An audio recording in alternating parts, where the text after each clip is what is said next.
When I first looked at the program for this retreat, I was very surprised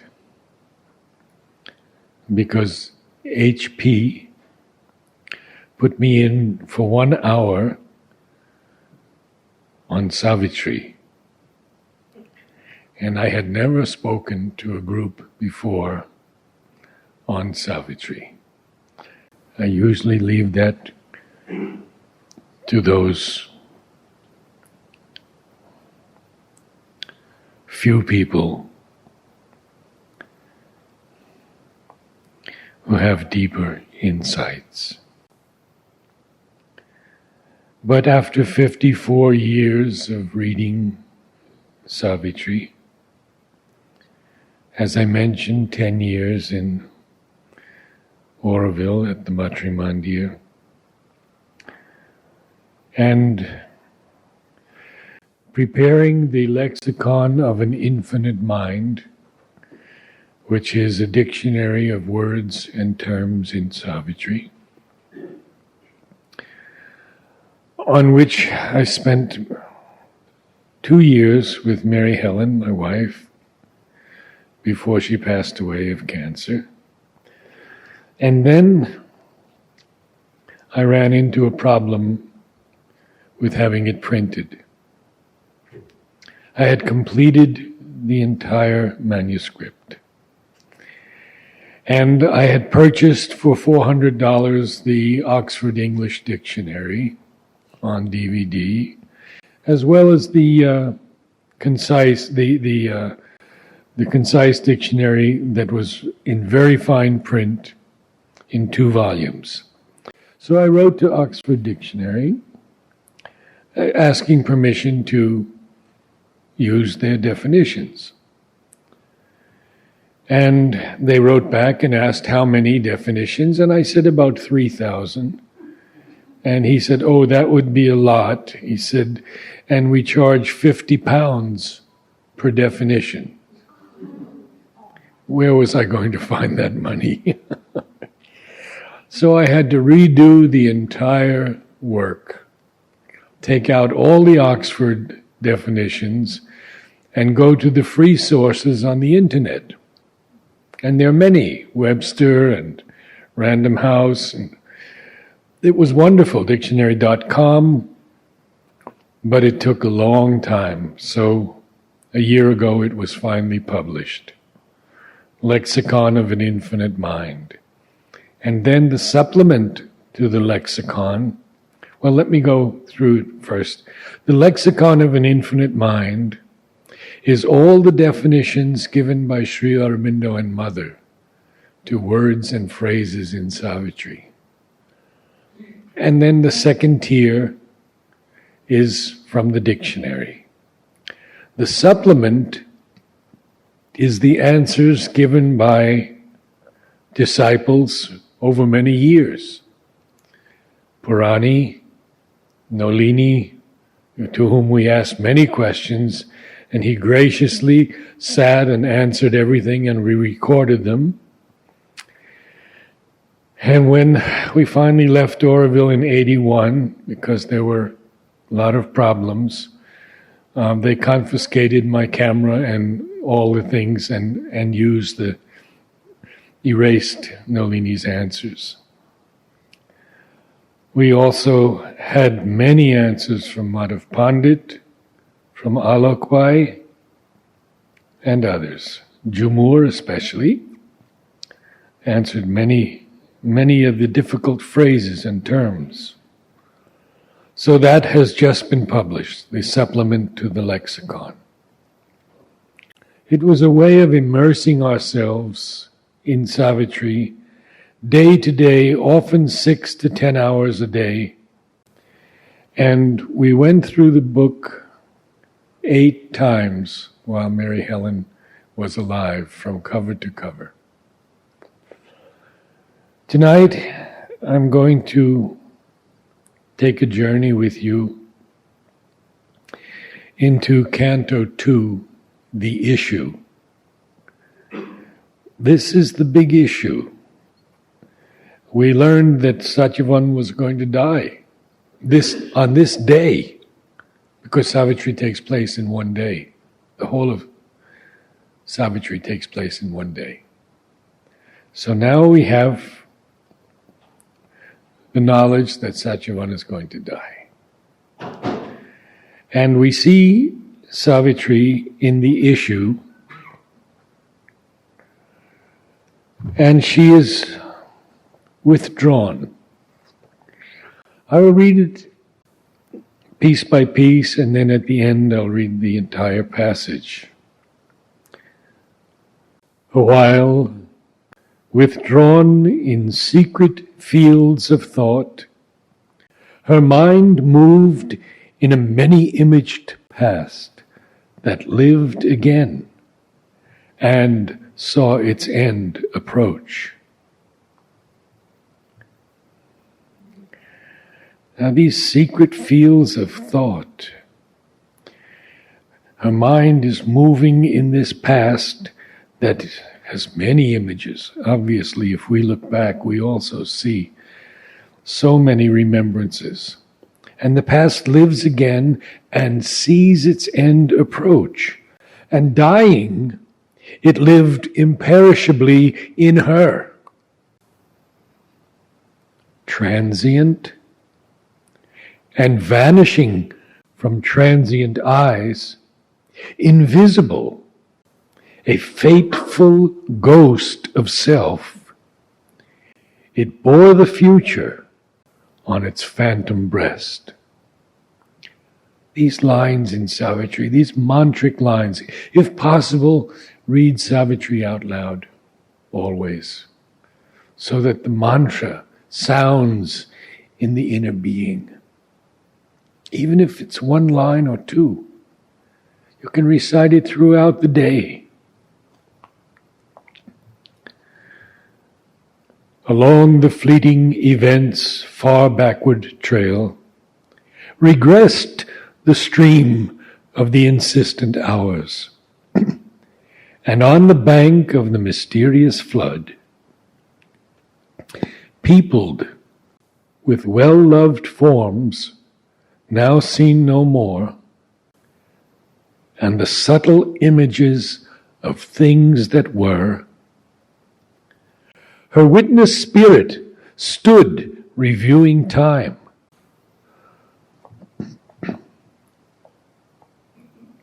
So this stream of insistent hours that we all face every day regresses. And on this bank of the mysterious flood, there are well-loved forms. It's peopled. He uses the word peopled with well-loved forms, now seen no more, and the subtle images of things that were. Her witness spirit stood reviewing time. Now Sri Aurobindo takes us into Savitri's experience. All that she once had hoped and dreamed and been flew past her, eagle-winged, through memory's skies. All that she once had hoped and dreamed and even been flew past her, eagle-winged, through memory's skies, as in a many-hued, flaming inner dawn. Her life's broad highways and its sweet bypaths lay mapped to her sun-clear recording view. And what does she see? From the bright country of her childhood's days and the blue mountains of her soaring youth and the paradise groves and peacock wings of love, to joy, clutched under the silent shadow of doom, in a last turn where heaven raced with hell. So she sees even from her childhood. The whole thing is mapped to her view, sun clear recording view. So she sees the bright country of her childhood's days. She sees, because her parents, king and queen. It's a beautiful area. The blue mountains of her soaring youth, and the paradise groves and peacock wings of love. Well, she's met Satyavan. He completes her to joy. Yes, there was such joy when they met. Clutched under the silent shadow of doom. He's predicted to die. In a last turn where heaven raced with hell. 12 passionate months led in a day of fate. So Sri Aurobindo here sets the scene for us. And now he says something that applies to many, not just Savitri. An absolute supernatural darkness falls on man sometimes when he draws near to God. Now that's an enjambed line. And an enjambed line means that the completion of the thought is carried over into the next line. So it's an absolute supernatural darkness falls on man. So here are the two lines. An absolute supernatural darkness falls on man sometimes when he draws near to God. Amal Kiran, K.D. Setna, named Amal Kiran by Sri Aurobindo, told me that there always is a brief pause from line to line, but even with an enjambed line, he said, there has to be a brief pause. So we don't just roll one line into another. An hour arrives when fail all nature's means. Now, this is not the 1954 and earlier editions, because they changed the word. An hour comes when fail all nature's means. It's not an hour arrives, as they have put here. Listen to it if I say it slowly. An hour arrives. It's not beautiful at all. An hour comes. We have these things.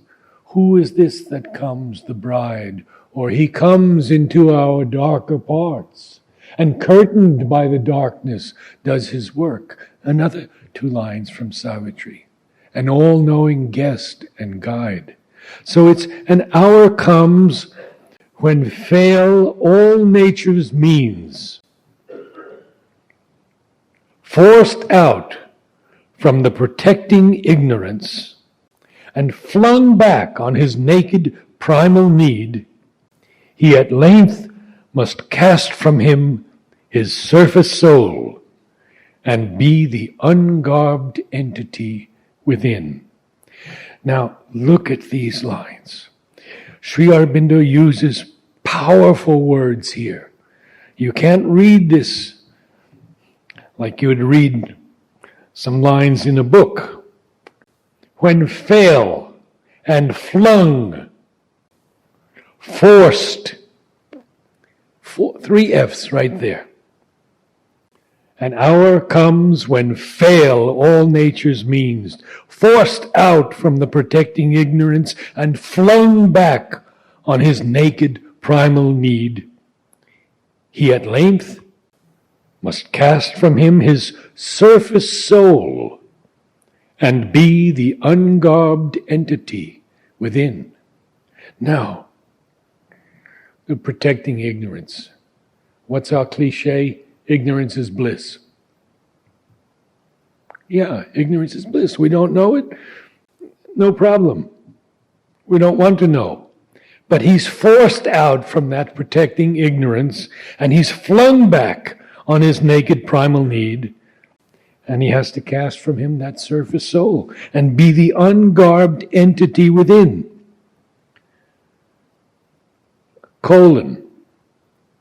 And then what does he say? That hour had fallen now on Savitri. A point she had reached where life must be in vain, or in her unborn element awake, her will must cancel her body's destiny. Whoa. For only the unborn spirit's timeless power can lift the yoke imposed by birth in time. Only the self, capital S, that builds this figure of self can raise the fixed interminable line that joins these changing names, these numberless lives, these new oblivious personalities, and keeps still lurking in our conscious acts the trail of old forgotten thoughts and deeds.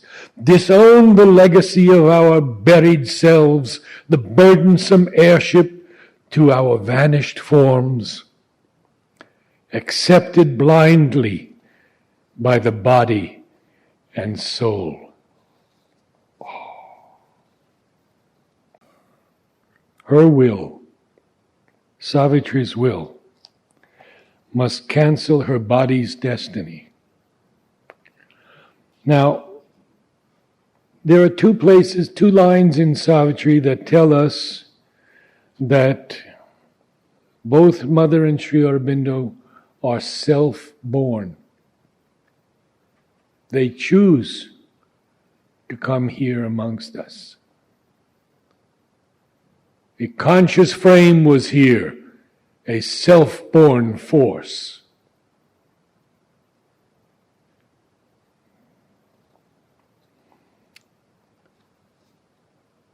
Only the unborn spirit's timeless power can lift the yoke imposed by taking birth in time.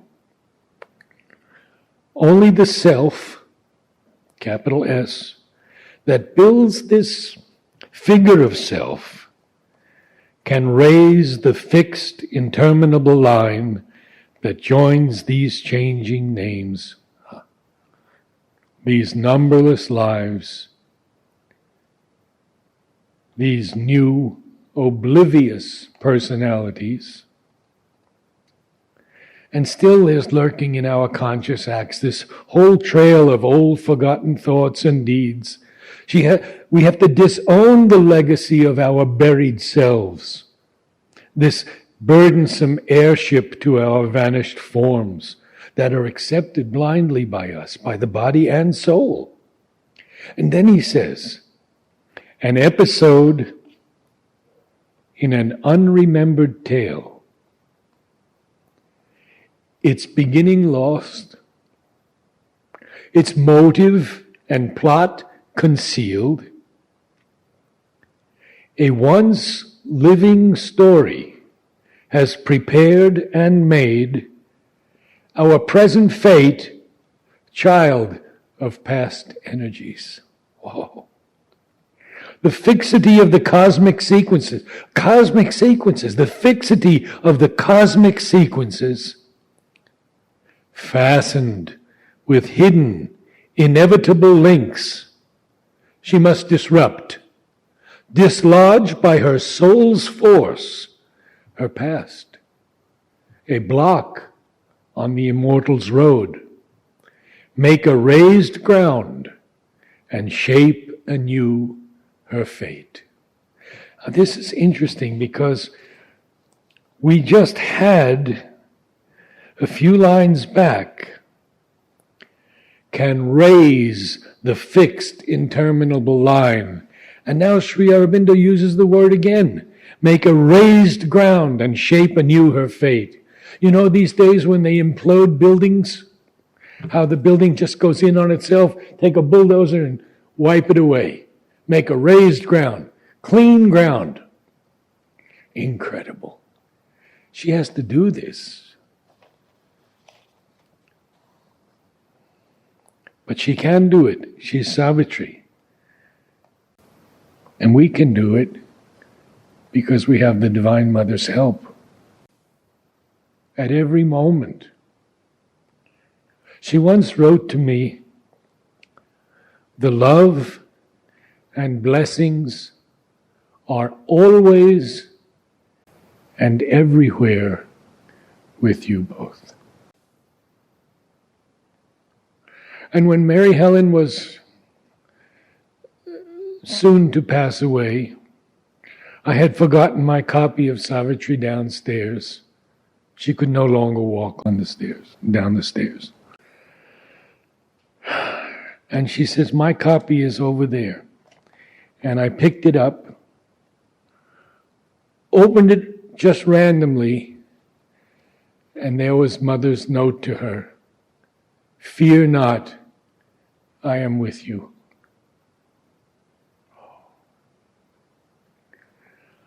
So we see in this issue, and we're only talking about 40 lines or so, an amazing journey. She sees the whole past. She knows that she's had this moment of joy, paradise groves, and peacock wings of love. But that joy is clutched under the silent shadow of doom. And much later on, she's ready to give it all up. And the Lord comes to her and he says, "What shall thy soul say when it sees that the work for which you came was left undone?" We can never give up. We can, whatever we have to go through, never give up. We have the Divine Mother present with us, present right now. This I can tell you. This you can feel. And she is there every moment. The love and blessings are everywhere and always and everywhere with you. So now we're going to move to another section in the same canto, and I will talk to you a little bit about this because this was one of the times when Amal Kiran wrote to Sri Aurobindo and asked him if this passage wasn't the ne plus ultra of over-mental poetry. And Sri Aurobindo, in his humble way, says that the touch of the overmind is there. And it's the first major description we have of Savitri. And it is such a beautiful description. So we'll begin with let's see here. So she's in Shalwa Woods right now with Satyavan. He goes out, to cut firewood. His mother and father are there. And Savitri, who never spared cleaning the house or doing anything the parents wanted, on this one day she says, "Can I go out with him?" And she's given permission because she knows he's going to die. Around her were the austere, sky-pointing hills, and the green, murmurous, broad, deep-thoughted woods muttered incessantly their muffled spell. Look at this. Murmurous, muttered, muffled. A dense, magnificent, colored, self-wrapped life, draped in the leaves' vivid emerald monotone. Murmurous, muttered, muffled, magnificent, monotone. Incredible. Around her were the austere, sky-pointing hills, and the green, murmurous, broad, deep-thoughted woods muttered incessantly their muffled spell. In the woods, sound is always going on. The leaves are rustling, the grasses. A dense, magnificent, colored, self-wrapped life draped in the leaves' vivid emerald monotone and set with checkered sunbeams and blithe flowers, immured her destiny's secluded scene. So he sets the scene for us. There had she grown to the stature of her spirit. The genius, Sri Aurobindo uses this often, the genius of titanic silences, steeping her soul in its wide loneliness, had shown to her self's bare reality and mated her with her environment. You know, it's a very lonely place, you could say. It's in the forest someplace, a few clearings, and just the father and mother and her and Satyavan. The genius of titanic silences, steeping her soul in its wide loneliness, had shown to her self's bare reality and mated her with her environment, for hers, two together. If you look in the dictionary, they'll highlight it as a mistake. Had shown to her self's bare reality and mated her with her environment. Its solitude greatened her human hours with a background of the eternal and unique. A force of spare, direct necessity reduced the heavy framework of man's days and his overburdening mass of outward needs to a first thin strip of simple animal wants, and the mighty wildness of the primitive earth, and the brooding multitude of patient trees, and the musing sapphire leisure of the sky, and the solemn weight of the slowly passing months, had left in her deep room for thought and God.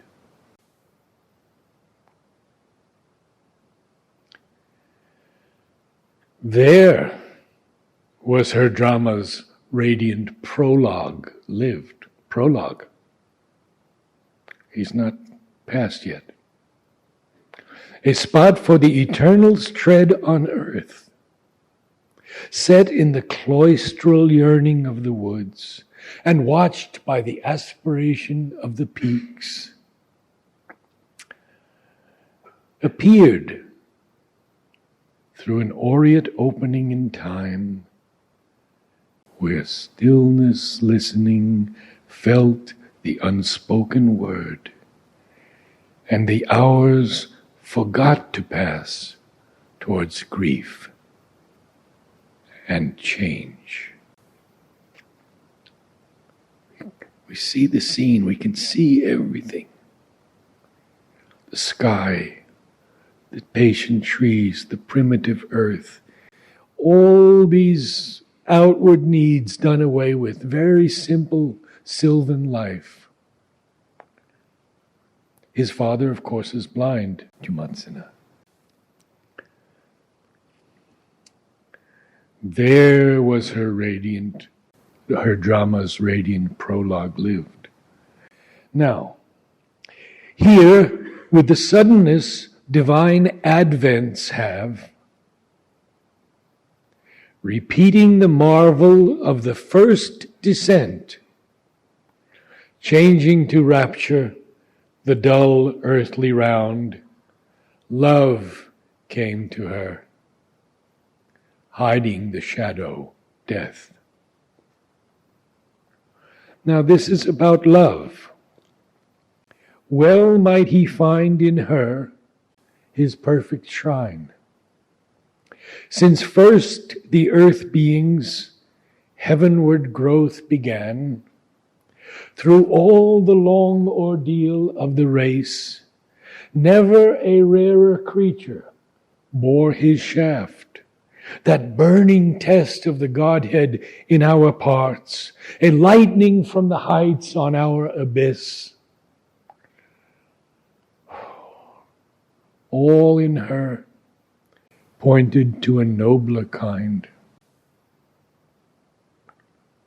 near to earth's wideness, intimate with heaven, exalted and swift, her young, large-visioned spirit, voyaging through worlds of splendor and of calm, overflew the ways of thought to unborn things.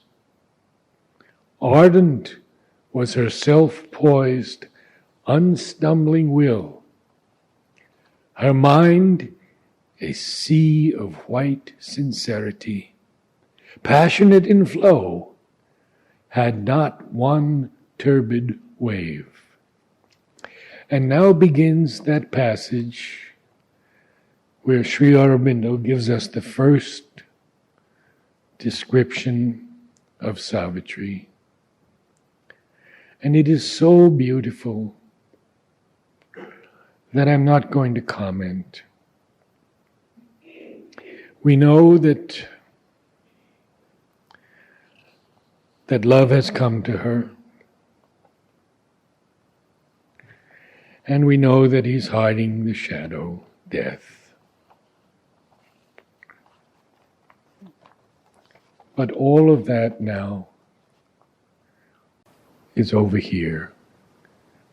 And Sri Aurobindo gives us this vision, this first vision of Savitri, Divine Mother.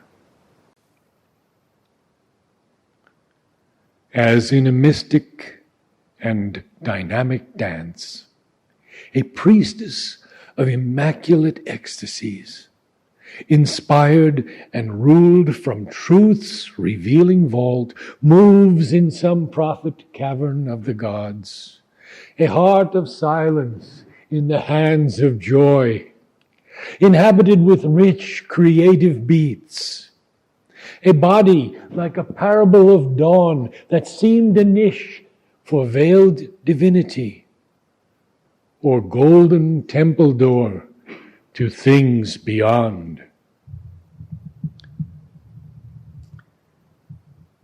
Immortal rhythms swayed in her time-born steps.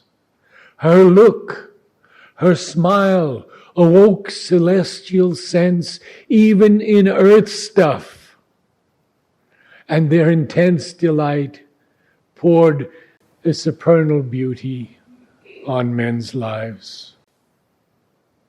A wide self-giving was her native act.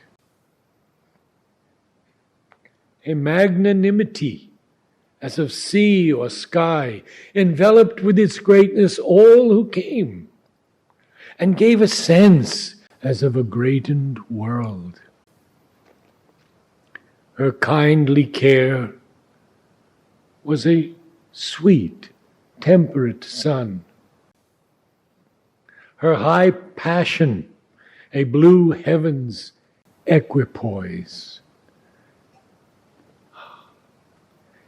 As might a soul fly like a hunted bird, escaping with tired wings from a world of storm, and a quiet reach like a remembered breast.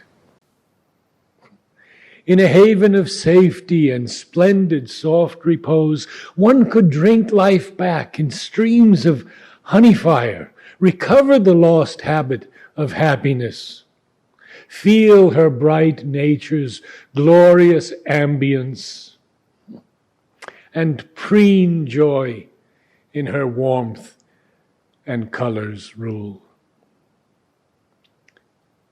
A deep of compassion, a hushed sanctuary, her inward help unbarred a gate in heaven. Love in her was wider than the universe. The whole world could take refuge in her single heart. The great unsatisfied Godhead here could dwell, vacant of the dwarf self's imprisoned air. Her mood could harbor his sublimer breath, spiritual, that can make all things divine. For even her gulfs were secrecies of light. At once she was the stillness and the word, a continent of self-diffusing peace, an ocean of untrembling virgin fire. The strength, the silence of the gods were hers. In her, he found a vastness like his own. His high, warm, subtle ether he refound and moved in her as in his natural home. In her he met his own eternity. And that's the end of the passage. What an extraordinary passage. You know, how do we make a raised ground? The past is so much with all of us. We think of our mistakes of the past, our little successes of the past, and we dwell on them.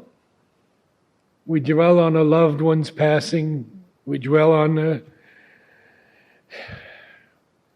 difficulties of life when someone falls ill, child, mother, whatever.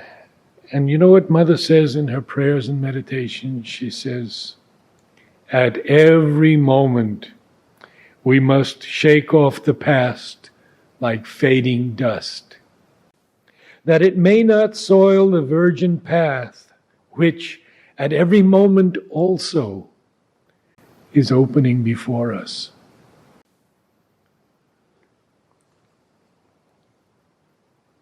And just a little bit on 6 lines from Savitri. Now, Savitri has brought Satyavan back to earth. She has faced imperious death and defeated him. He says to her so many things, and I'll read a couple of passages tomorrow in our morning Om choir.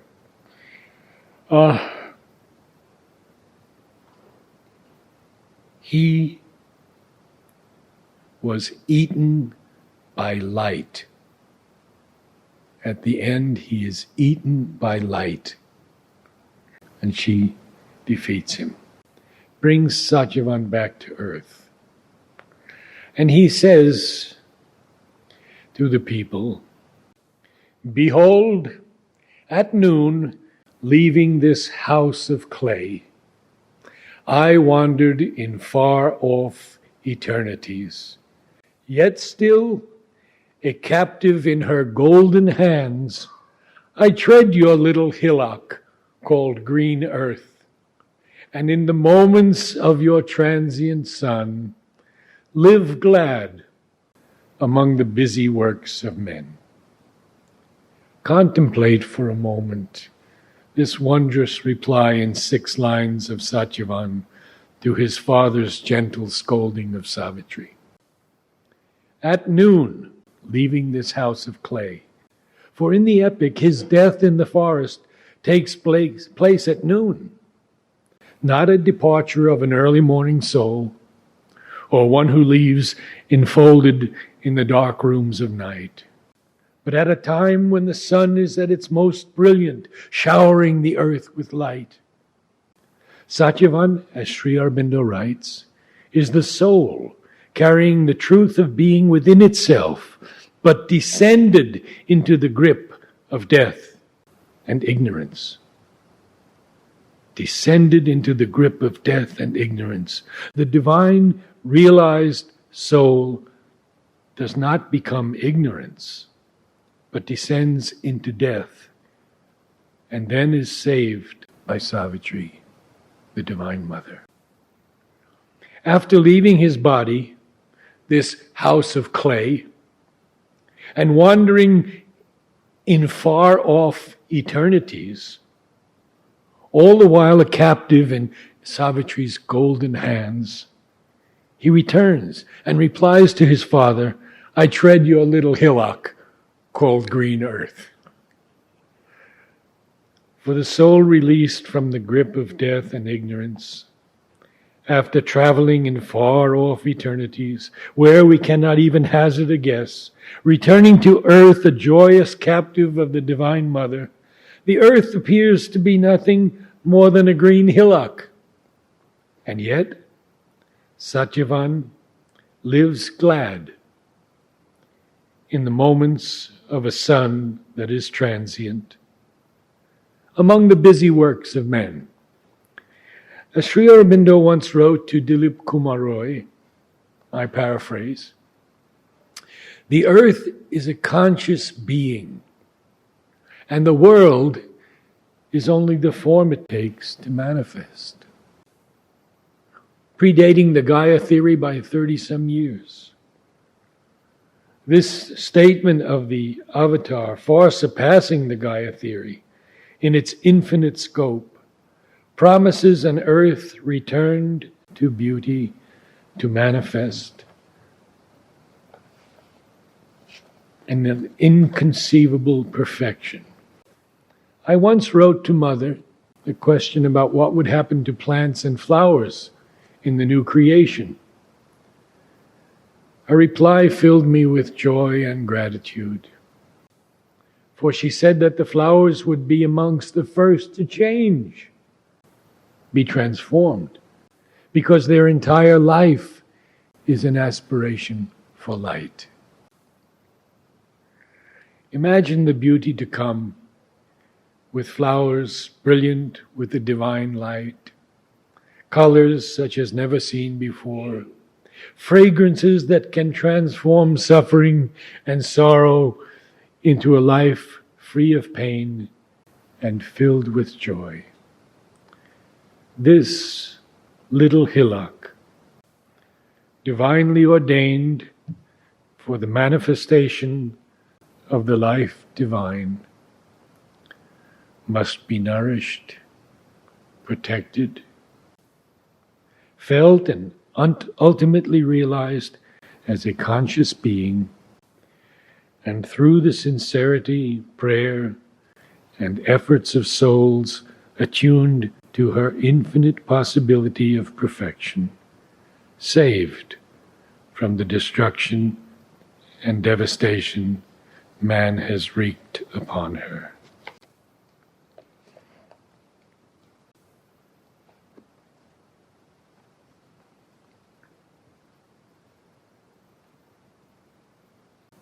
Oh.